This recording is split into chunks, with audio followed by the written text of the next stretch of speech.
On today's Locked On Jayhawks, Kansas All-American wing Kevin McCullar is out for the NCAA Tournament. You are Locked On Jayhawks, your daily podcast on the Kansas Jayhawks, part of the Locked On Podcast Network, your team every day.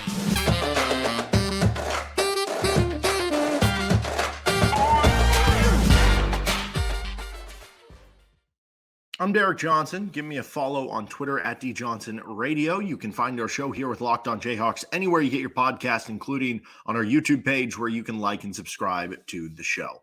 And on today's bonus episode here of Locked On Jayhawks, some breaking news is Kevin McCullar, Kansas's senior All-American wing, is out for the entirety of the NCAA tournament, not just this first game, the entirety of the NCAA tournament. Let's break down what's going on, what Bill Self's had to say about it. Certainly some interesting comments I think you could read into the effect on Kansas, the effect on KU's matchup with Samford, and maybe moving forward in the first week if they can get through Samford now in the first round of the NCAA tournament.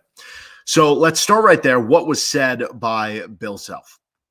He said he was basically, after the team got off the bus and arrived and everything to their location, he was asked by media, like, what's going on? Did say about Hunter Dickinson that he basically has, like, you know, everything's going well. Like, he's practicing. He's basically 100%, or I guess about 100% as you could be after coming off an injury, I would certainly imagine. So sounds like that's good news with Hunter Dickinson. Not good news with Kevin McCullar. Here is the phrasing, and keep an eye on how this was phrased. I'm reading this as a direct quote from what Bill Self said. Kevin's not going to play. Kevin says his knee pain has not subsided any, and it's too bad for him to be able to contribute. So Kevin will not play. He later says in a follow-up, quote, he's out. We're shutting him down for the tournament. And he kind of started to get into an idea that, yeah, even if we win these next two games, like, then at that point we'd be doing it without Kevin, and we're not going to bring him back. And so we don't totally know this for sure, but from my perspective, when you read how he said it, Kevin's not going to play. Kevin says his knee pain is not subsided. Based on everything that I have known about about bone bruises from, I don't know, just I guess what I've known, or like Hunter Dickinson dealt with kind of a bumped knee earlier in the year and just had to kind of play through it, is that it's one of those injuries where it's like, it's not going to get worse. It's not like, oh, if you sprained this, or if you have a strained or a tight this, then you're at increased risk of playing through it, that you could pull it, or that you could have this severe injury. It's just one of those injuries where it's like, it's not going to get fully better until you just like rest on it for a long period of time, which obviously you don't have during the course of the season, but you can play through it. It's just pain management, right? And I think that's what we've seen from Kevin McCullar this year. That explains why certain games he's not playing, certain games he is, right? It's not that it's getting better and worse during the season. It's just, it's the same. In some games, maybe your pain management is a little bit better than the others, or maybe some games, you know, you get it bumped in practice or something, though Self said he hasn't practiced in like 6 weeks, and maybe that re-aggravates the pain management side of things. But anyway, I do think it's very interesting there. I guess it's nice they ripped off the Band-Aid, so you don't have to all the way along be like, okay, they won the first round game. Could Kevin be back the second round? No, you get rid of that hope, and now you just know the group you're going to have kind of moving forward. It's hard for me not to view this as like a Kevin McCullar camp thing, that it's like, hey, I'm in some pain here. Like, I just don't know if I should play through it. Is it worth it, me playing against 13 seed Samford, you know, playing through the pain? And from Bill Self's perspective, maybe you're just like, yes, it is worth it. Like, you know, clutch up a little bit, like play through the bit of pain here, I guess is what's going on. And we don't know totally what's kind of going on behind closed doors and everything like that. But I do think it's interesting from Bill Self's perspective, how he phrased the part about, you know, even if we win the next two games, like, you know, he wouldn't be coming back at that point, because it almost felt like to me that this has been maybe a season-long thing, or whatever, last 2 months thing, however long it's been with Kevin McCullar, where Bill Self finally came before this tournament and was like, okay, are you going to play through the pain or not? And if Kevin McCullar was like, you know what, it's too painful, I don't know if I could play this game, but hey, if you win this game and make it to the second round, I'll play that game. Self was like, no, you're either in or out for the whole thing. And so we're just going to shut you down for the season. And maybe it's even something from Kevin's camp where they're like, hey, we don't want to get further injured because we do have hopes of going on to the NBA after this season.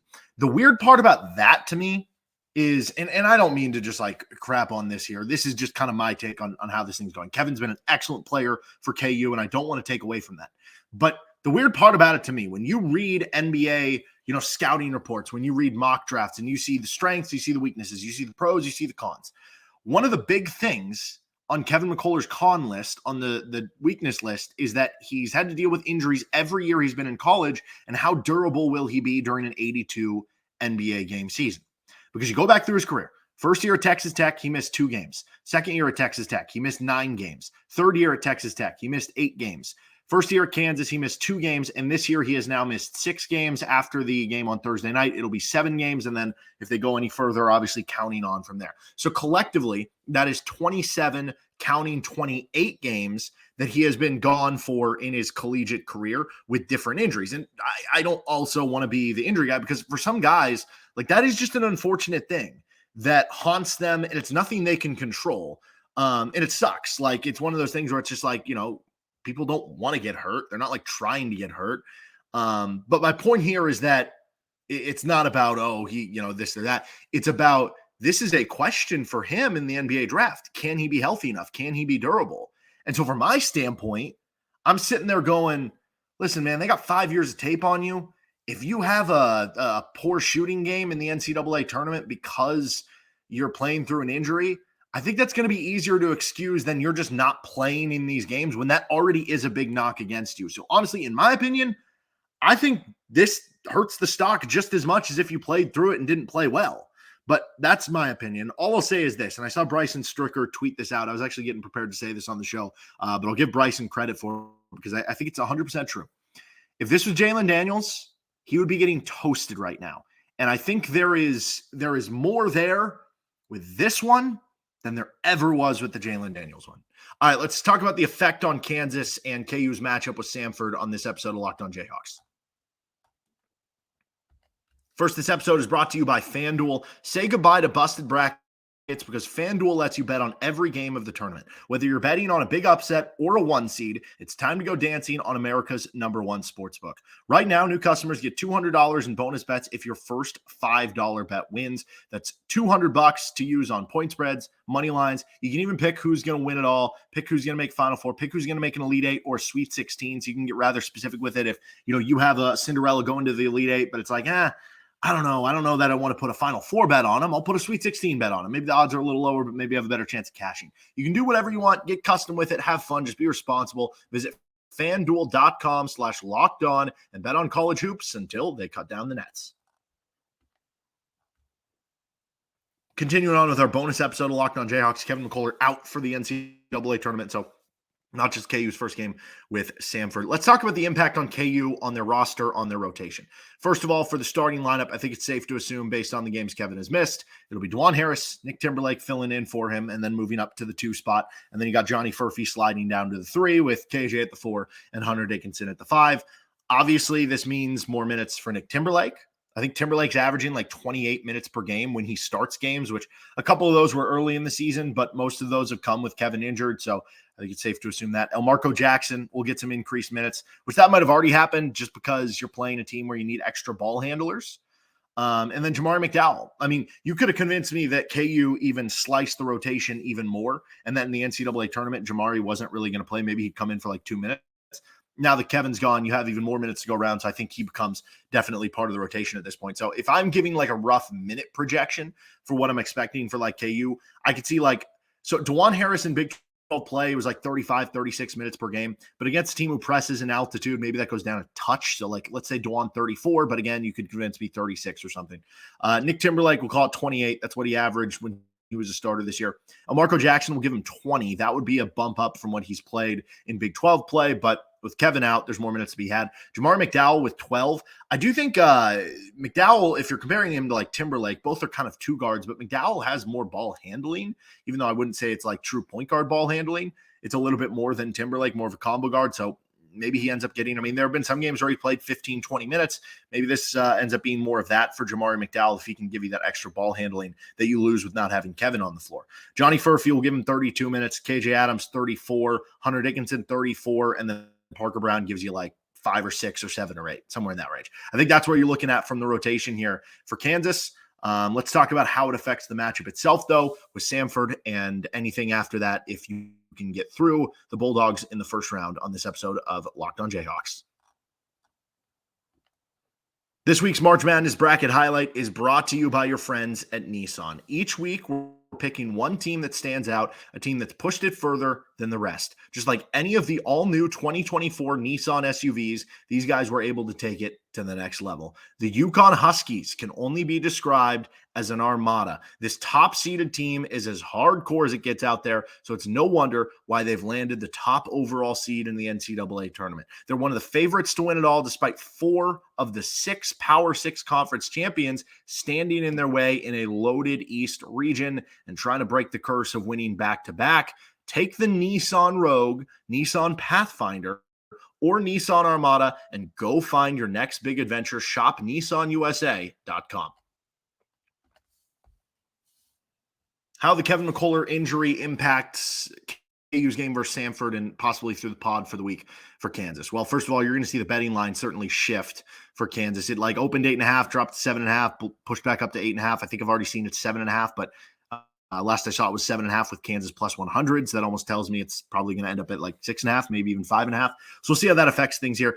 At the end of the day, Kansas, even without Kevin McCullar, you still have more talent than Samford. Now, experience matters, play style matters. There's so many things that matter in college basketball.